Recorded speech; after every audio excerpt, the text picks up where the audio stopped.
2nd. November the 2nd every year, we have the commemoration of All Souls, the day after All Saints' Day. So therefore, being an important day itself, it precedes Sunday. And so today, being November the 9th, it is the feast of the dedication of St. John Lateran, the Basilica Church, the Cathedral Church in Rome. And so it is such an important feast, it precedes the regular Sunday celebration. That's why we're invited. We're celebrating this feast of this church in Rome on Lateran Hill. If you've been to Rome, I'm sure you know it because it's one of the major basilicas of Rome.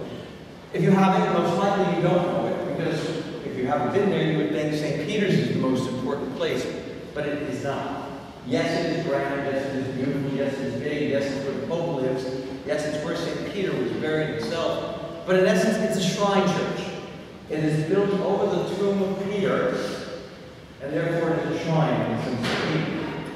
But St. John Lateran is the actual cathedral of Rome, and it is the first church that was built in Rome.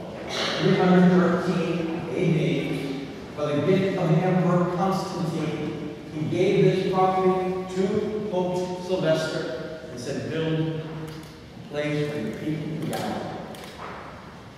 He wasn't Christian at the time. His mother was, but he wasn't. It was because of the Edict of Milan, the official documentation to say that now Christianity is legal and it is equal among all the religions in the empire. For the first time, the Christians will have a place where they can worship publicly. St. John Lateran, that church, which we dedicate for honor and dedication today. Of course, it's an important historical fact in our life, but it teaches us something even more important. It teaches us what it means to be church. We are the body of Christ in the world, and even though that body is truly a living one, the structures are the signs and the symbols of what we are, but they are the signs and the symbols of what we are. And St. John Lateran is known as a sign and symbol of what we are as a church, built with mortar and stone, together. All of those work together to erect this great building. And so too for you and myself, that's what we are. We're the living stones of the living building of the body of Christ in the world. The gospel that is given to us today shows Jesus, a very angry Jesus. So, you know, when people say, oh, I sinned because I got angry, we always must clarify for ourselves, is that anger a just reaction, or is it a selfish reaction? Many times we are angry at somebody else because, well, we were wrong. We didn't get our way. But then there's the anger that truly sees something that is unjust and react to it and change it. We react to it because someone else is being harmed because of the action before us. In this case, those who are being harmed is the fullness of the faith of the Jewish people. For here these money changers and sellers of oxen and sheep and doves in the temple, they in a sense were not doing anything wrong. In fact, they were doing what was prescribed. When the people came to the temple of Jerusalem, they had an offer sacrifice. And whether it was an oxen, a sheep, or a lamb, or a dove, they would purchase according to their own financial ability so that it would be then sacrificed to the Lord. You could not put a Roman coin into the coffers and altar and basket of the temple because that was obviously unclean. It wasn't kosher. Therefore, they had to have an exchange of the money that the people were earning from the Roman Empire to exchange into money that would be acceptable for them to put into the offering so that the temple would remain pure. Nothing in the outside world, the pagan world, would penetrate the temple. So what they were doing was completely legitimate. The problem was that they were doing it for themselves. They were seeking how they could profit from this action. They were seeking how they could further themselves by doing that which was necessary for the temple. But they were using the temple for their own pursuits and goals. Jesus is reacting against this. He says, stop making my Father's house no marketplace. Stop turning it into a place where you are benefiting, where your ideas are more important than God's. Stop turning my Father's place to a place where you trade your own ideas, not God's. Where you peddle your own principles. Where you further your own cause. Where you make God secondary to yourself. That is what is about in the story. It's not about selling anything. It's about using God's church, His family, His body, for our own pursuits and desires. And that's the biggest warning that we have today. To challenge yourselves, do you make the house of God the marketplace of your own ideals, or the ideas of the world?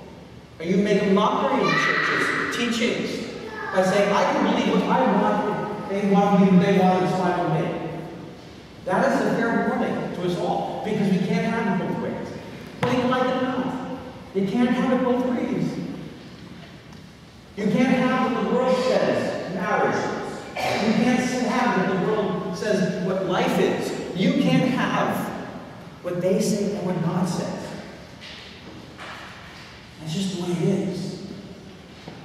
God's ways are not there to stand against anyone. God's ways are there to make us all free. It's a matter of trusting. But in this case, it's very clear how God actually knows who think they can build their own foundation and their own structure. It doesn't work. As we heard from St. Paul in the second reading, we have but one foundation that we're built on, that's Jesus Christ. And His truth, and the truth that comes from Him and His holy church. We also must make sure that we purify them, to make sure that we believe in the church teaching, and not what some other ecclesiastical community decides. I think it was last week, the week before, I mentioned how evident it is becoming to me more and more when you look at the world, especially in the United States. When they have a problem with Christianity, it's not our Christianity. It's not Catholicism. It's the Protestant theology that they have a problem with. It's those people who have taken the truth that we have and rearranged it to fit their own lives. Or to fit themselves so that they're not us. That they're not us. And that's really the core frame. To hear how often the case is things are taught so that they're clearly, we are not Catholic. It's important for us to realize this, because this is where we have the fullness of truth. And when the world reacts against us, they're really not reacting against us, they're reacting against a watered down, manipulated, moral theology. That's not ours. That's not Catholic.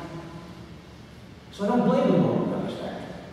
I don't blame them for getting upset at what they think Christianity is, because what they are getting upset at is not Christianity. It's somebody's private version that fit them at the time. And they led people into that darkness. Historically speaking. Because Henry VIII wanted a new wife. Right? 23 years he was married to Catherine. You know that? 23 years is a long time back then. Because somebody thought, when God said they were predestined, meant that there were people who were chosen to go to heaven and chosen to go to hell. And if you were one or the other, that was it. You had no other choice in life. That's Calvinism. Or for somebody who truly saw the problems of the church, Martin Luther. He saw those problems. He put them down on the list. He was right. But he allowed the political system to manipulate him, for them to use him to separate themselves from the power of Rome. And the princes of those small dominions that his bottoms are made today, they used it to separate themselves, to become stronger and upright. These are all ways of making, using God for our own purpose. That's historically speaking, but we can do it today. Don't think you can't. And don't think we every day form our own church and our own personality because it suits us. What God is asking us to do is have the freedom to truly embrace the fullness of what He has asked us to be and the actions that we will then do to show what we are, so we truly are free. We truly have life. And we truly then can live without fear of what tomorrow may bring. Because we're rooted. We're firmly placed on a foundation that no matter how strong the storms are, how strong the wind may be or the lightning may come down upon us, we'll never be knocked down because we stand firmly on Jesus Christ. And the fullness of the truth that He has given to us truth. Therefore, I remind you of the hand principles. We've got to always work on this. The only way we can preserve ourselves and find out, oh wow, I didn't realize we believed that. Now, sure you doesn't have full participation in Mass and Sundays and Holy. I mean, really, we do pretty good here. Say, no. Daily prayer, going before God, communing, contemplating, frequent confession. When we look at our lives, we examine them, we see our actions, we evaluate them according to God's ways. We become freer because why? We become the person who controls those things in our lives that are maybe sinful, that are sinful. We become the ruler of our life rather than our emotions or our circumstances or our baggage that we have to carry. Everybody's got baggage to carry. I think confession helps us do. Truly understand what it means to be in relationship with one another. It's a sacrificial union. Whether it's marriage or friendship, it's sacrificial. We do not have people around us, we should not have people around us that make us feel good. Our first goal is to be for others. And when we all live that way, wow, that's relationships that are built, that maintain themselves, and lastly, personal knowledge and prayer. You can't do all those other things you don't know. You don't know what we teach, what we believe. If you do not know intellectually what the church teaches, you will create your own marketplace in the house of God, where you're going to sell what you think is the truth, where you will sell what you think is the truth. Fail to sell the truth that is comes from God. Remind yourself every day of those actions. Bathe in those actions, so that you can be strong members of the church. Strong stone that holds up the next stone. Keeps the building that God has built alive. In a place where everyone can take refuge. Because that's Catholicism. Everyone can come here. No one is excluded. No one, no matter where you are in life, or what you even think, you're not excluded from this house. That's the truth of Catholicism. You don't have to be anything except willing when you come to God. And why is so much willing? He accepts you even if you don't want to be willing. Because God just rejoices that He has the ability to hold you in the palm of His hand, to wrap the arms of His church around you.